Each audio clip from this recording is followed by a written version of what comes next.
ఘోరకుడి ఔదార్యం. త్రిదేశపు యువరాణి చంద్రమతి అద్భుత సౌందర్యవతి. ఒకసారి ఆమె వింతలు విశేషాలు చూసేందుకు పొరుగునే ఉన్న విరూప దేశానికి వెళ్ళింది. ఆ దేశపు యువరాజు వీరసేనుడు ఆమెకు స్వయంగా సకల మర్యాదలు చేసి వెంట ఉండి వింతలు అద్భుతమనిపించే ప్రదేశాలు చూపించాడు. ఆ సందర్భంలో వారిరువురికి ఒకరి పట్ల ఒకరికి ప్రేమానురాగాలు కలిగాయి. చంద్రమతి త్రిరూపదేశానికి తిరిగి వెళ్ళిన కొద్ది దినాలకు ఆమె తండ్రి నుంచి వీరసేనుడికి స్వయంవరానికి రావలసిందిగా ఆహ్వానం వచ్చింది. అతడు స్వయంవరోత్సాహంతో ప్రయాణానికి కావాల్సిన సకల సన్నాహాలు చేస్తుంటుండగా ఒక ఘోరం జరిగింది. ఘోరకుడనే రాక్షసుడు మహాబలవంతుడు, మంత్రవేత్త. వాడు కాలారణ్యంలో నివాసం ఏర్పరచుకొని ఉంటున్నాడు. ఆ అరణ్యంలో అడుగుపెట్టిన వారెవ్వరూ ప్రాణాలతో బయటపడలేదు. ఆ రాక్షసుడిప్పుడు చంద్రమతిని అపహరించి కాలారణ్యానికి తీసుకుపోయాడు. త్రిరూపరాజు కూతురుపై బెంగతో మంచం పట్టాడు. మామూలుగా అయితే వీరసేనుడు ఘోరకుడి వంటి రాక్షసుడితో తలపడే సాహసం చేసేవాడు కాదు. కానీ ఇప్పుడు చంద్రమతిపై ప్రేమ కారణంగా ఆమె లేనిదే బ్రతకటం వృధా అన్న ఆవేదన అతడికి కలిగింది. తల్లిదండ్రులు వారిస్తున్నా వినకుండా అతడు బయలుదేరి కాలారణ్యం చేరుకున్నాడు. అక్కడ అతడికి కొందరు రాజకుమారులు కనిపించారు. ఆ రాజకుమారులు చంద్రమతిని రాక్షసుడి నుంచి విడిపించాలని కాలారణ్యంలో అడుగుపెట్టిన వాళ్ళు. వారిని ఘోరకుడు అవలీలగా బంధించి బల్లులుగాను కప్పలుగాను కొంగలుగాను మార్చి వాళ్లతో మీరిక్కడి నుంచి వెంటనే బయలుదేరి అరణ్యం నుంచి బయటపడితే యథారూపాలు వస్తాయి, లేదా మీ ఆయువు మీ రూపాలకు అనుగుణంగా తగ్గిపోతుంది.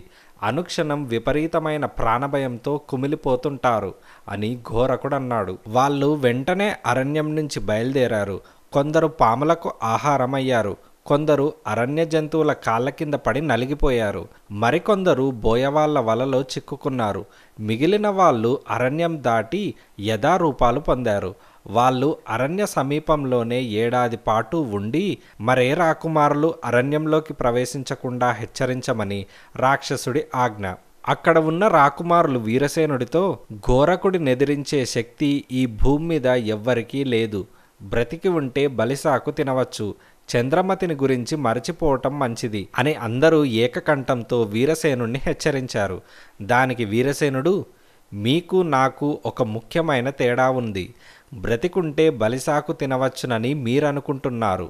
చంద్రమతి లేనిదే బ్రతికే అక్కర్లేదు. కాబట్టి నేను ఘోరకుడి వద్దకు వెళ్తున్నాను అంటూ ముందుకు వెళ్ళి కాలారణ్యంలో ప్రవేశించాడు. ఆ అరణ్యం ఆకాశాన్నంటే మహావృక్షాలతో నిలువెత్తు ముళ్ళ పొదలతో భయంకరంగా ఉంది. అయితే వీరసేనుడు ఎంతో దూరం వెళ్ళవలసిన అవసరం లేకపోయింది. ఉన్నట్టుండి ఎవరో వెనక నుంచి అతడి కళ్ళు మూసినట్టయింది. వీరసేనుడు గింజుకున్నాడు. అతడి కళ్ళకున్న అడ్డం తొలగించేంతలో ఎదురుగా ఒక మహాకాయుడు కనిపించాడు. వాడి కళ్ళు కనకనలాడే చింత నిప్పుల్లా ఉన్నాయి. జుట్టు చిన్న ముళ్ళ పొదలా ఉంది.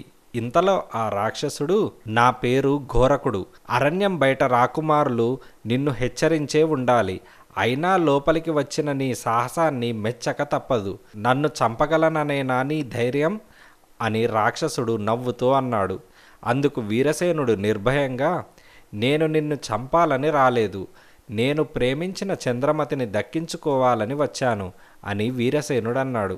అందుక ఘోరకుడు, నీ ప్రేమ నీ ప్రాణాలు తీస్తుంది. మర్యాదగా ఇక్కడి నుంచి వెళ్ళిపో. నిన్నేమీ చెయ్యను అని ఘోరకుడన్నాడు. అందుకు వీరసేనుడు, నాకు నా చంద్రమతి కావాలి. ఆమె లభించని పక్షంలో ప్రాణాలక్కర్లేదు అని వీరసేనుడన్నాడు. ఘోరకుడు వీరసేనుడికేసి మెచ్చుకుంటున్నట్లు చూసి, అయితే చంద్రమతి నీకు దక్కే ఉపాయం చెప్పగలను. అందుకు నువ్వు సలసలా కాగుతున్న నూనెలో స్నానం చెయ్యాలి.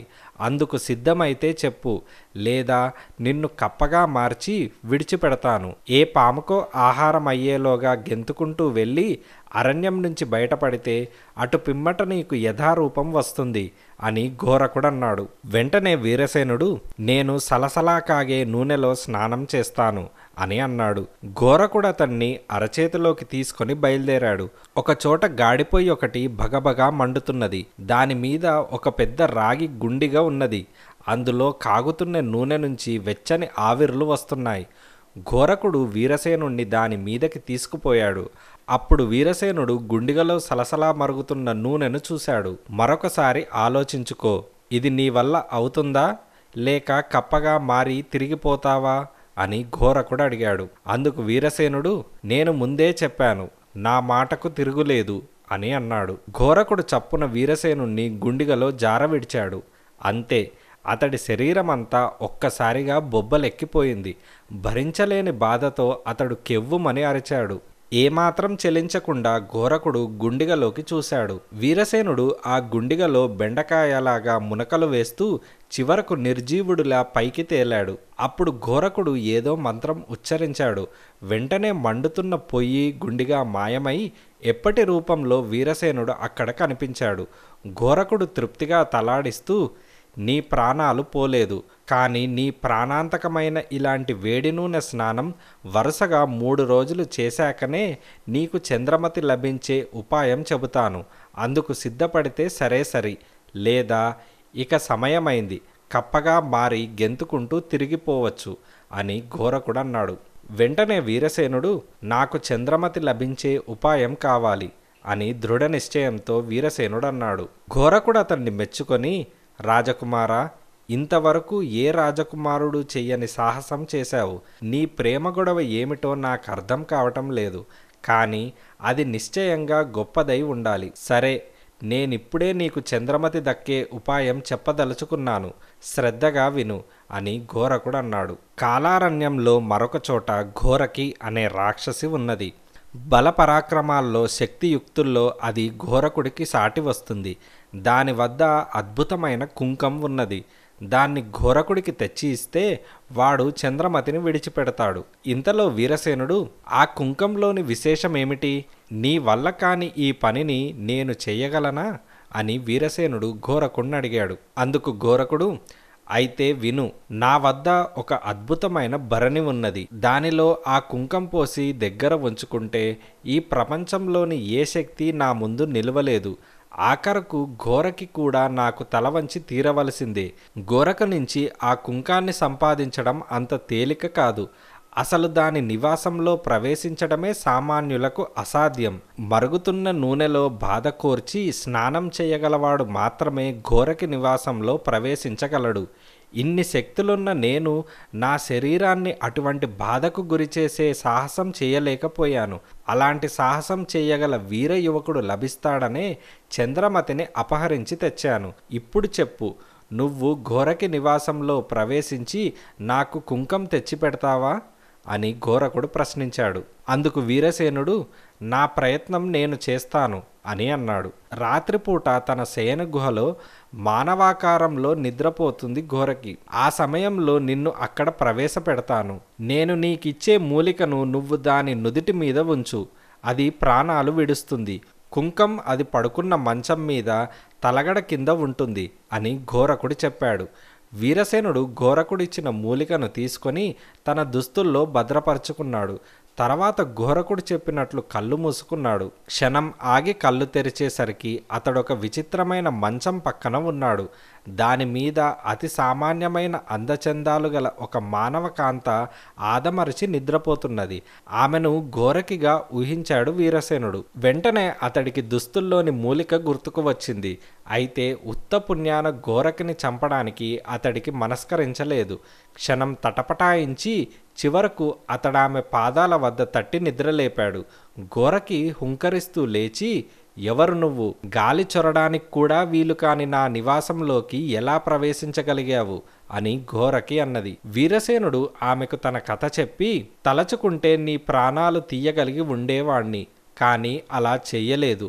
ఒక రకంగా నేను నీ ప్రాణదాతను, ప్రత్యుపకారంగా నాకు కుంకాన్నివ్వు అని వీరసేనుడు అన్నాడు. ఘోరకి అతడి దయాగుణాన్ని మెచ్చుకొని, రాజకుమారా, ఈ కుంకాన్ని నీకిస్తే నువ్వు దాన్ని ఘోరకుడికిస్తావు. అప్పుడు వాడు నన్ను తనకు బానిసగా చేసుకుంటాడు. కాబట్టి నువ్వు నాకొక సాయం చెయ్యి. నేను నీకొక మూలికనిస్తాను. రాత్రివాడు మానవ రూపంలో నిద్రించే సమయంలో దాని సాయంతో వాణ్ణి చంపి భరిణను నాకు తెచ్చి ఇవ్వు. నీకు చంద్రమతి దక్కుతుంది. ఈ ప్రపంచంలో ఎవ్వరూ ఎదిరించలేని ఈ ఘోరకి సాయం కూడా నీకు కావాలనుకున్నప్పుడల్లా లభిస్తుంది అని ఘోరకి అన్నది. వీరసేనుడు తల అడ్డంగా ఊపి, ఈ సృష్టిలో స్త్రీ పురుషులకు పరస్పరం తోడు కావాలి. మీరిద్దరూ వివాహమాడితే ఎవరి సాయము అక్కర్లేకుండానే మహాశక్తిమంతులవుతారు. చంద్రమతిపై ప్రేమతో నేను సలసలా కాగే నూనెలో స్నానం చేశాను. నువ్వు ఘోరకుణ్ణి ప్రేమించి ఈ కుంకాన్ని త్యాగం చెయ్యి. నీ శక్తులను మించాలని ప్రయత్నించే ఘోరకుడు నీ ప్రేమకు మాత్రం లొంగే ఉంటాడు అని వీరసేనుడన్నాడు. ఘోరకికి అతడి మాటలు నిజమనిపించాయి.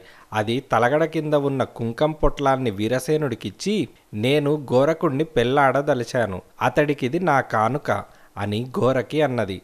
వీరసేనుడు ఘోరకుడి వద్దకి తిరిగి వెళ్ళి జరిగిందంతా చెప్పి, నువ్వు ఘోరకిని పెళ్లాడటంలోనే సౌఖ్యముంటుంది. ఎన్ని శక్తులు సంపాదించినా నిన్నవి సుఖపెట్టవు అని వీరసేనుడు అన్నాడు. తనకు ఘోరకి కుంకాన్ని పెళ్లి కానుకగా పంపిందని తెలియగానే ఘోరకుడికి ఎక్కడిలేని ఆనందం కలిగింది.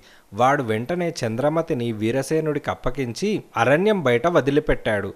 అక్కడ ఉన్న రాజకుమారులు జరిగింది తెలుసుకొని, ఘోరకుడు ఘోరకి పరమ దుష్టులు, కుంకం భరణే ఒక్కచోట చేరడం వల్ల ప్రపంచానికి మరింత ప్రమాదం. అవకాశం వచ్చినప్పుడు తెలివిగా వాళ్లను చంపక నీ స్వార్థం చూసుకున్నావు అంటూ రాకుమారులు వీరసేనుని నిందించారు. ఇందుకు వీరసేనుడు నవ్వి, ప్రేమకు ద్వేషం తెలియదు. ఒక్క చంద్రమతి విషయంలో తప్ప ఘోరకుడు ప్రపంచానికి ప్రమాదం తలపెట్టిన నిదర్శనాలు లేవు.